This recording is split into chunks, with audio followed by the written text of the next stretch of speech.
우리가 그동안 이제 사도행전 이렇게 살펴봤고요. 그 사도행전 이렇게 주제라는 것은 바로 복음입니다.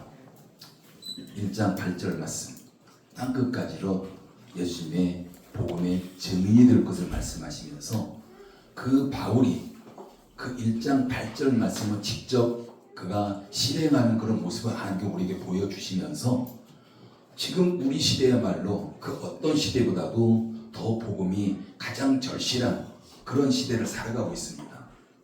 바울의 시대보다도 지금이 더 절실한 시대라고도 볼 수 있는 거죠. 바로 복음이 이제 조금 남았습니다.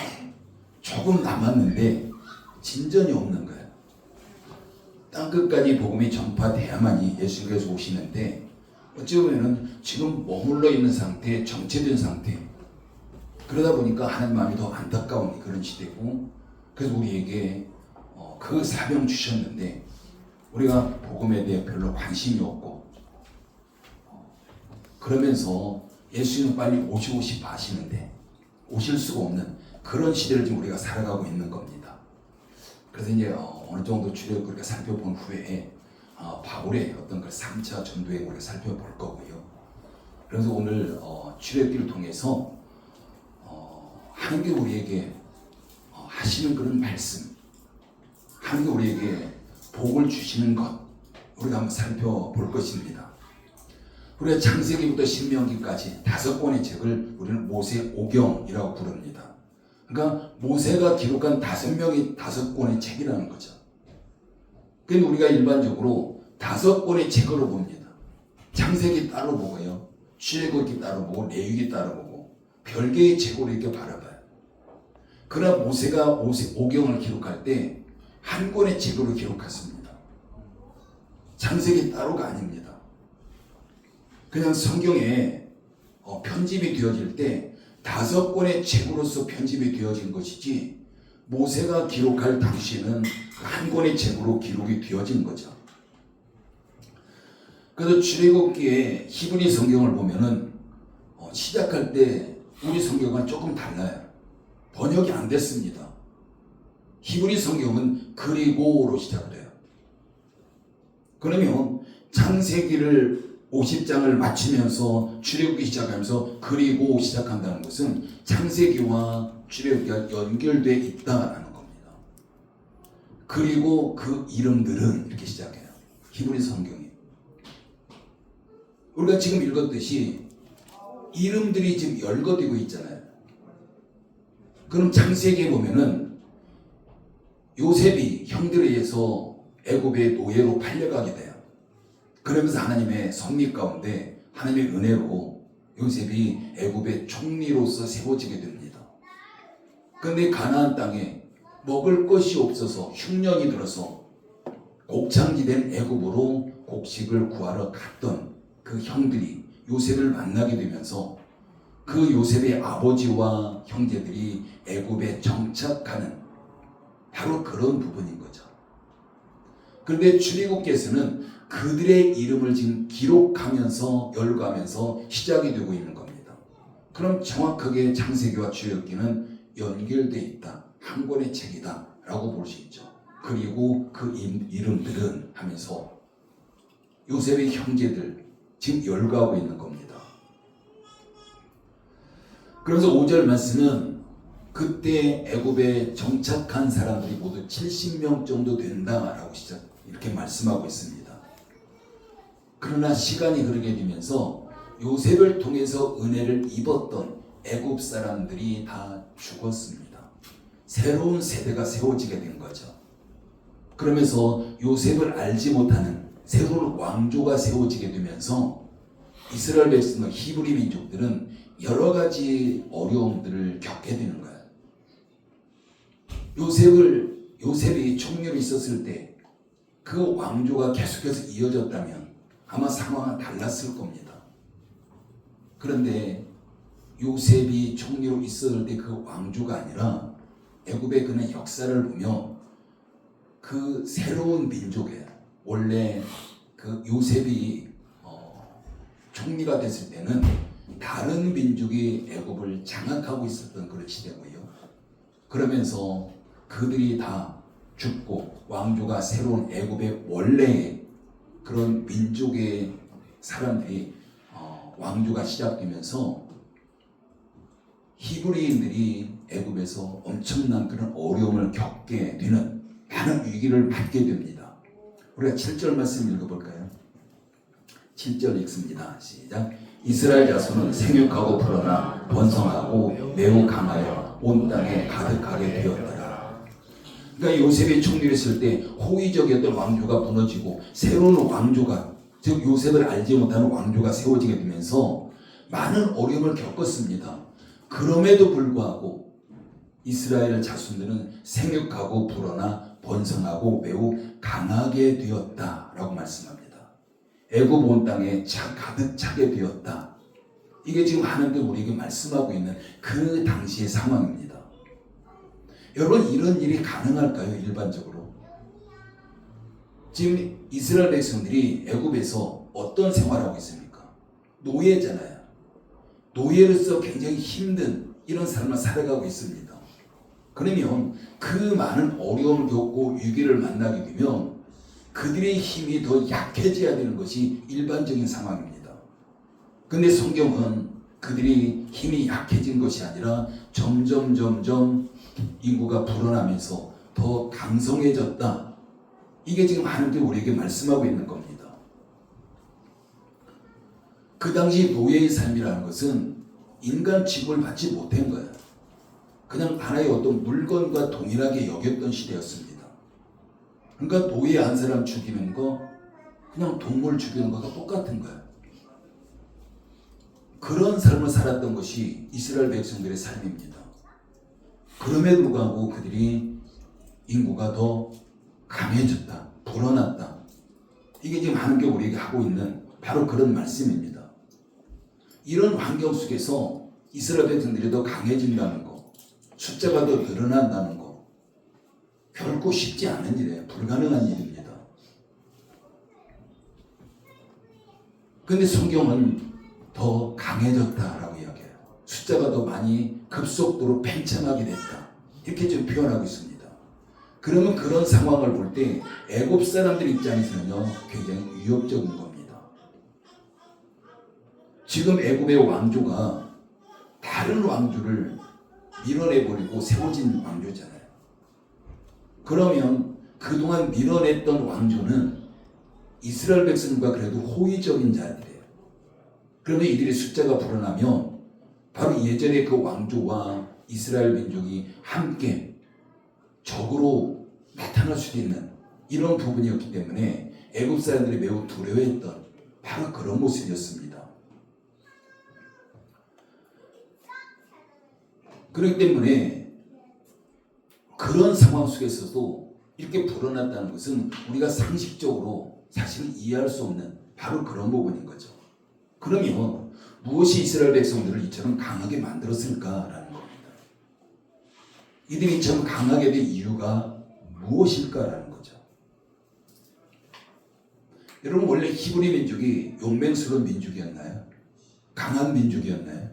결국 그렇지 않습니다. 신명기 7장 7절 말씀 보면은 하나님께서 히브리 민족을 선택한 이유에 대해서 말씀합니다. 그 이유를 다른 민족보다 숫자가 많기 때문이 아니다라고 분명히 말씀해요. 그러면서 오히려 모든 민족 중에서도 가장 적다. 이게 지금 하나님께서 선택하신 그 이유라고 말씀하고 있습니다. 그러니까 그만큼 모든 민족 가운데서 히브리인들이 약한 민족이라는 겁니다. 그 약한 민족을 하나님께서 선택하고 세웠다는 거죠. 그리고 본문에서 보면 요셉이 애굽에 총리를 했을 때 애굽에 내려간 사람 70명이다 라고 이야기해요. 그럼에도 불구하고 그들이 생육하고 번성했고 매우 강해지고 온 땅에 가득했다. 이게 어떤 의미일까요? 지금 하나님께서 이렇게 말씀하고 있는 것은 그들이 결코 강하고 힘이 있고 이런 민족이 아니라는 말씀입니다. 겨우 70명이 내려간 거예요. 이와 같은 상황은 자연적으로는 도저히 가능하지 않아요. 그 당시 그들이 출애굽할 때 63만 명, 장정만이에요. 그러면 어린아이, 노인들, 여자들 합하면 200만 명이 넘잖아요. 이건 자연적으로 숫자적으로 도저히 가능하지 않은 바로 그런 모습이었습니다. 하나님의 개입이 없었다면 절대적으로 불가능한 상황입니다. 우리가 여기서 놓치면 안 되는 것이요.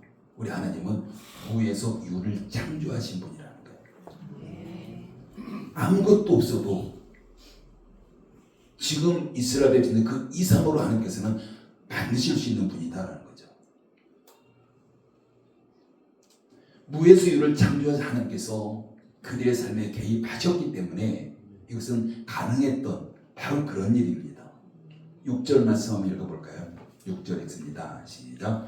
요셉과 그의 모든 형제와 그 시대의 사람은 다 죽었고. 지금 이 말씀은요, 지금 애굽에 있는 이스라엘 자손들, 이들이 강하고 온 땅에 가득하게 된 것은 요셉과 그의 형제들의 후손이었기 때문이다라고 말씀합니다. 요셉과 그 형제들의 후손, 이게 어떤 의미입니까? 이들은 바로 축복의 자손이라는 거예요. 요셉과 그 형제들이 받은 그들은 하나님의 약속의 자손입니다. 축복의 자손이에요. 그 후손들이라는 걸 지금 말씀하고 있는 거죠. 창세기 49장에 보면 아버지 야곱이 자식들을 일일이 다 안수하면서 축복하고 있는 그런 걸 볼 수가 있습니다. 바로 그 후손들이라는 거예요. 그 약속의 자손들이 후손이기 때문에 지금 이처럼 하나님 앞에 복을 받고 있다는 것을 지금 하나님께서 결과적으로 말씀하고 있는 그런 부분입니다. 그렇다면 이스라엘 백성들이 애굽에서 노예로서 온갖 학대를 받으면서 어떻게 생육하고 번성하고 애굽 온 땅에 가득했다라는 거 결코 우연이 아니다라는 거예요. 우연은 아닌 거예요. 세상 사람들은 뭔가 좀 특별하면 우연이라고 이야기합니다. 이들이 생육하고 번성하고 강한 민족이 됐다는 것은 하나님께서 축복하셨기 때문에 나타난 결과입니다. 이들이 노예의 신분이지만요, 애굽 사람들에게는 위협적인 존재로서 복 받은 자들입니다. 여러분, 애굽 사람들이 그들을 볼 때 어떤 모습이었을까요? 그냥 단지 노예에 불과한 자들이에요. 그렇지만 하나님의 입장에서는 결코 노예가 아니라 하나님 앞에 약속받은 자들, 복을 받은 자들, 이게 지금 하나님 눈에 비춰지는 모습입니다. 그렇기 때문에 하나님께서는 그들을 복 주셔서 번성하게 하시고 강하게 하신 것입니다. 여러분, 우리 하나님은요, 신실하신 분이세요. 우리가 찬양도 많이 부릅니다. 신실하신 하나님. 신실하시다는 것은 약속하신 것은 반드시 지키신 분이다, 이런 의미죠. 하나님의 약속은 시대와 관계가 없어요. 환경과 관계 없습니다. 시간이 아무리 많이 흘러도, 환경이 아무리 변화가 있어도 하나님의 약속은 반드시 이루어지는 줄 믿습니다. 사랑하는 성도 여러분, 우리도 살아가면서 많은 그런 어려운 일들, 힘든 일들을 만나게 됩니다. 나를 힘들게 하는 것들이 우리 주변에 너무 많은 거예요. 그래서 우리는 종종 시험에 빠지기도 합니다. 왜 나에게 이토록 힘든 일들이 떠나지 않는 것일까? 왜 그럴까요? 끝이 보이지 않는 현실을 붙잡고서 힘겹게 살아가면서 신음하기도 합니다. 아무리 뭔가를 발버둥쳐도 그 힘든 것들이, 그 문제들이 끝이 보이지 않는 거예요. 아무리 둘러보아도 내가 붙잡을 것이라고는 아무것도 없습니다. 여러분 이런 상황 우리에게 있잖아요. 내 스스로 힘으로는 현재 고난을 바꿀 수 있는 그 힘이 전혀 없는, 이게 어찌 보면 우리들의 이 세상 살아가면서 우리들의 삶의 모습입니다. 근데 우리를 더욱 힘들게 하는 것은요, 나는 너무 힘들어서 어찌할 바를 모르고 신음하고 있는데 내가 일어날 수 있는, 환경을 바꿀 수 있는 그 어떤 것도 없는데 우리 주변에 보면은 형통하게 살아가는 자들이 너무 많다는 겁니다. 그럼 저들이 어떻게 저런 복을 누리고 있을까? 저들이 누리고 있는 축복은 어디서 온 것일까? 그럼 우리는 이런 질문하죠. 나는 왜? 저 사람은 왜? 우리가 이런 비교를 해봅니다. 여러분 오늘 본문에서 애굽 사람들도 아마 그런 궁금증이 있었을 거예요. 히브리 민족을 보면서 아니 저들이 노예에 불과한데 저렇게 힘든 삶을 살아가면서 어떻게 저들이 저렇게 생육하고 번성하고 저렇게 강해져 갈까? 이해가 되지 않는 이런 질문을 해봤을 겁니다.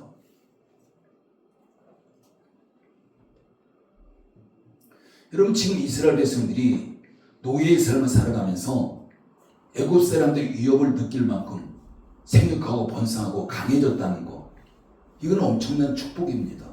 분명한 축복인 거죠. 그 축복이 없이 그들이 그렇게 강해질 수 없는 겁니다.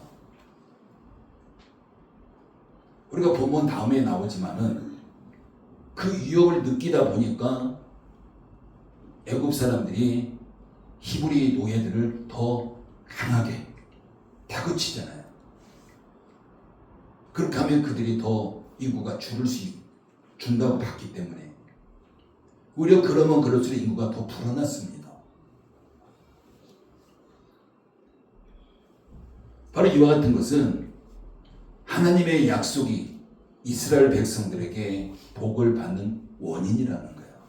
그게 이유라는 겁니다.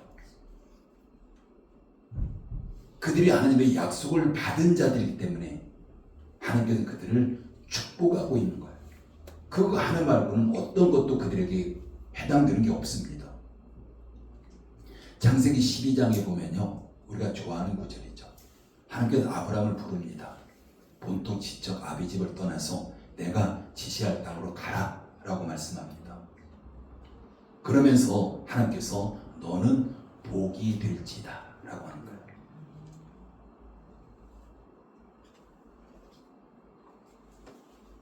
바로 하나님께서 아브라함을 부르시고 너는 복이 될지라 라고 해요. 복을 주십니다. 그리고 창세기 46장 3절에 보면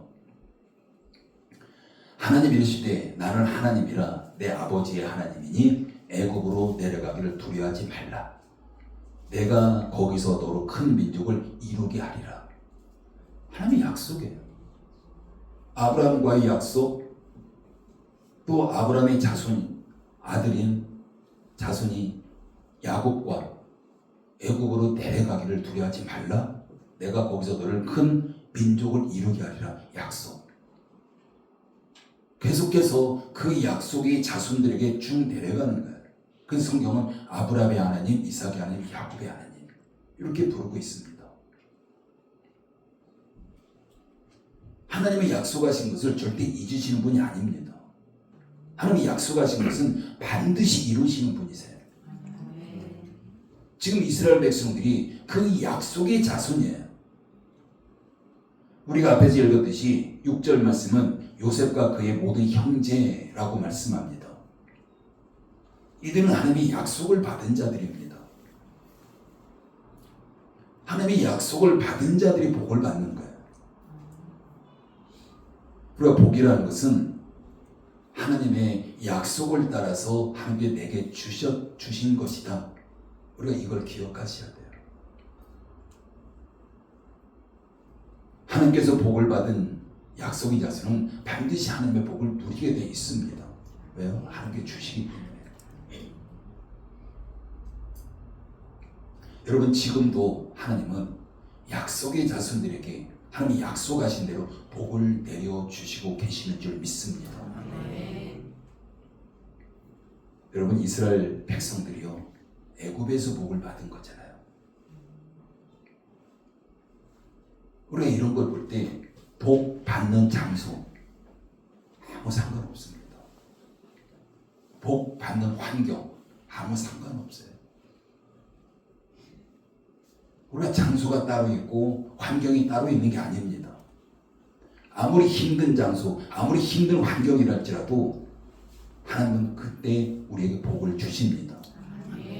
장소가 나쁘기 때문에 복을 주시지 않는 것이 아니고 환경이 좋지 않기 때문에 복을 주시지 않는 게 아닙니다. 지금 이스라엘 백성들에게 애굽처럼 좋지 않은 환경이 어디 있습니까? 애굽처럼 좋지 않은 장소가 어디 있습니까? 그럼에도 불구하고 그들이 하나님의 약속의 자손이기 때문에 애굽에서 그들이 복을 받은 이런 모습을 우리가 보게 됩니다. 여러분 지금도 하나님은 약속을 따라서 복을 주세요. 그렇다면 우리도 나도 하나님의 약속을 따라서 복을 누릴 수 있습니다. 그 이유는요 하나님께서 우리에게 약속하셨기 때문이에요. 우리가 영적으로 아브라함의 자손들이잖아요. 아브라함의 약속했던 그 약속들이 이삭을 통해서 야곱을 통해서 계속해서 지금 우리에게까지 내려오고 있는 겁니다.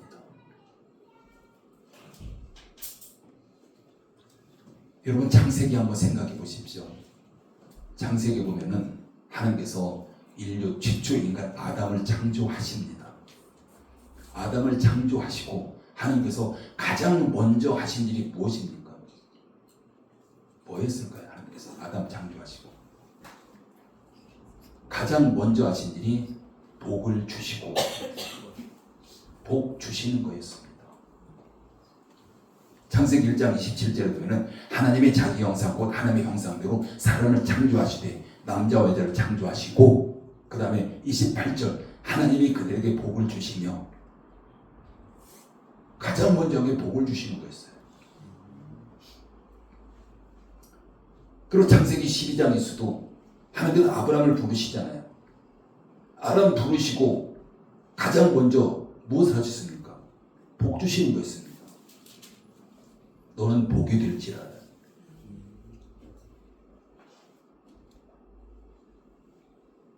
이처럼 하나님은 복 주시는 분 맞습니다. 복을 주세요. 복의 근원이잖아요. 그러니까 모든 복은 하나님으로부터 와야 되는 거예요. 복의 근원이시기 때문에 하나님께서 우리에게 복을 주시고자 하는 것이 하나님의 간절한 마음입니다. 그렇다면 하나님께서 우리를 향해서 복을 주시는 분이라면 하나님의 복의 근원이라면 하나님 믿는 우리가 당연히 하나님의 복을 누리는 것은 당연한 겁니다. 누려야 되는 거예요. 그러기 위해서 우리가 어떻게 해야 됩니까? 복을 구해야 되죠. 그럼 복 구하는 거 때문에 우리는 기복적이라는 말을 우리가 듣습니다. 여러분 기복적이라는 것은 복을 구하는 행위나 태도를 이야기해요. 어떻게 하나님 앞에 내가 복을 구하느냐 이게 중요한 거예요. 복 구하는 것 자체는 잘못된 게 아닙니다. 복의 근원이신 하나님 앞에 하나님의 자녀들이 복을 구하는 게 뭐가 잘못됐습니까? 여러분 우리가 하나님 앞에 복을 구한다고 해서 이 모든 것을 기복적이다라고 할 수는 없습니다. 기복적이라는 것은 내 신앙의 본질을 왜곡하면서 복에만 초점 맞추는 거예요. 이게 기복적인 겁니다. 그럼 우리가 그 기복적인 것을 바꾸면 되잖아요. 복을 구하는데 신앙의 본질을 왜곡시키고 그냥 복에만 초점 맞추는 것이 아니라 하나님 앞에 초점 맞추면 되는 거예요. 하나님 앞에 초점 맞추고 복을 구하면 되는 겁니다. 그럼 당연히 하나님은 우리가 복을 구해도 우리를 기뻐하실 수 있는 거예요. 그럼 당연히 하나님 우리에게 기쁨으로 복을 주실 줄 믿습니다. 여러분, 복의 근원이시고 우리에게 복 주시를 기뻐하지 하나님 앞에 여러분 복을 구하십시오. 그리고 우리뿐만 아니라 우리의 자녀들이 복을 누려야 돼요. 아브라함의 복 이삭이 누리고 야곱이 누리고 그 야곱의 자손들이 누리고, 당연히 우리에게도 그런 일들이 일어나야 하잖아요. 우리가 그러기 위해서는 복에만 초점을 맞추면 안 된다는 사실입니다.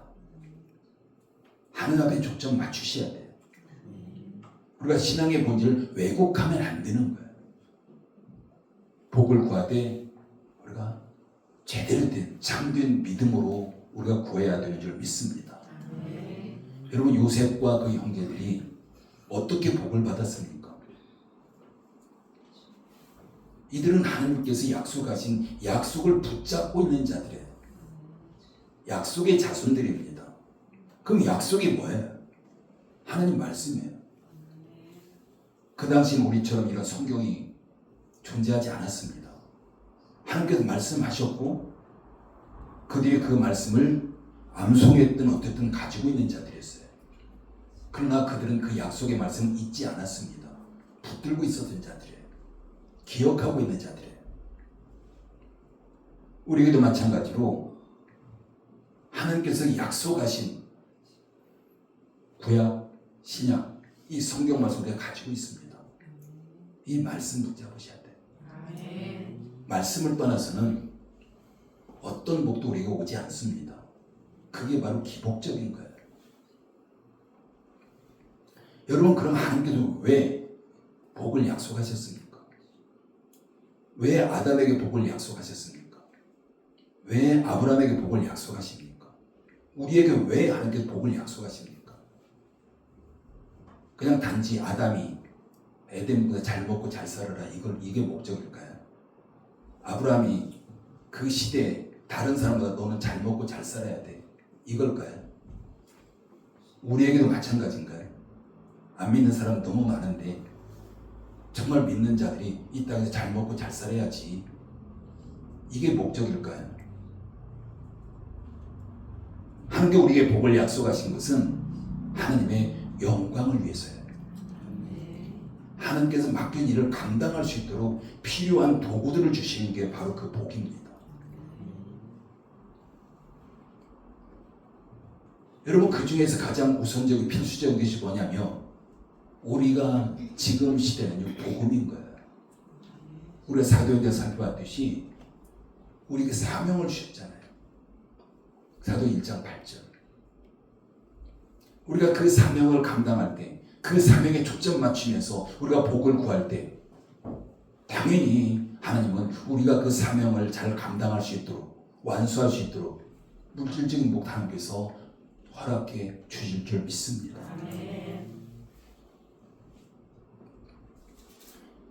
여러분, 우리 개인에게 초점 맞추면 그게 기복적이지만은 하나님 앞에 초점 맞추면요 기복적이 아닙니다. 똑같이 복을 구하되 우리의 초점이 어디에 있느냐가 달라지는 거예요. 우리가 복을 구하되 하나님의 영광에 초점 맞추고 복음에 초점 맞추고 우리가 복을 구하게 된다면 반드시 하나님께서 우리에게도 주실 줄 믿습니다. 하나님께서 우리에게 약속하셨다면 약속한 것들 반드시 받아 누려야 됩니다. 빼앗기면 안 되잖아요. 믿음의 선조들이 하나님의 약속을 붙잡고 그들이 전진해 간 자들이에요. 그리 했기 때문에 그들이 하나님 앞에 복을 받았던 거죠. 그래서 반드시 우리는 약속의 말씀 놓치면 안 돼요. 우리가 주일 오후 예배 때 매월 첫 주 가끔씩 했기 때문에 생각 안 날지 모르겠어요. 우리가 믿음이라는 것은 하나님께서 약속하신 말씀을 붙잡아야 된다고 했습니다. 예를 들어 우리가 치유다, 건강의 문제다 했을 때 건강에 관한 하나님의 말씀이 많아요. 성경에. 그 말씀 찾아서 암송하든 묵상하든 그 말씀 붙잡고 그걸 내 것으로 만들어야 돼요. 내 것으로 만들었다면 그 말씀 그대로 내가 살아가야 되는 겁니다. 그리할 때 그 약속이 내게 이루어지는 거예요. 우리가 이 약속도 마찬가지예요. 하나님께서 이스라엘 백성들에게 아브라함을 통해서 계속해서 약속 복을 약속하십니다. 그럼 그들이 그 약속을 잃어버렸다면, 내팽개쳤다면, 그럼 자기 방식대로 살아갔다면 하나님께서 그 약속을 이루실까요? 이루지 않습니다. 지금 우리에게도 마찬가지예요. 성경 말씀을 통해서 우리에게 약속한 말씀이 전부잖아요. 66권 전체. 우리가 그 말씀 붙잡고 그 약속을 이루기 위해서 내가 그 약속 그대로 살아가고 그 약속을 이루기 위해서 내가 기도하고 하나님의 영광에 초점 맞춘다면 당연히 하나님께서 저와 여러분 가운데 그 약속하신 복을 반드시 누리게 될 줄 믿습니다. 오늘 본문의 이스라엘 백성들 애굽에서 노예로서 살아갑니다. 우리가 아무리 어려워도 그들의 삶만큼 어려워질 수는 없습니다. 그럼에도 불구하고 그들이 약속의 자손이었기 때문에 하나님께서는 그들에게 복을 주신 줄 믿습니다. 기도합니다. 아버지 하나님 은혜를 감사를 드립니다. 하나님께서는 그냥 무조건적으로 복을 주시는 것이 아니라 하나님께서 약속하신 그대로 하나님의 계획 가운데 우리에게 복을 주시는 줄 믿습니다.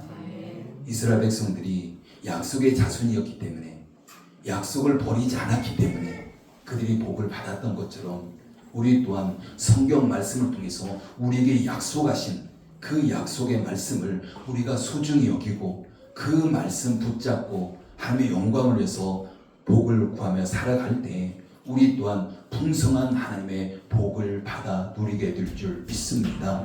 아버지 하나님, 열린교회 성도 한 사람 한 사람을 하나님께서 주장하시고 하나님 저들이 늘 하나님의 영광에 초점 맞추면서 약속의 말씀 붙잡고 약속의 자손으로서 그 약속의 복을 누리며 있는 우리의 모든 성도들 될 수 있도록 역사에 주시옵소서. 예수님의 이름으로 기도드립니다. 아멘.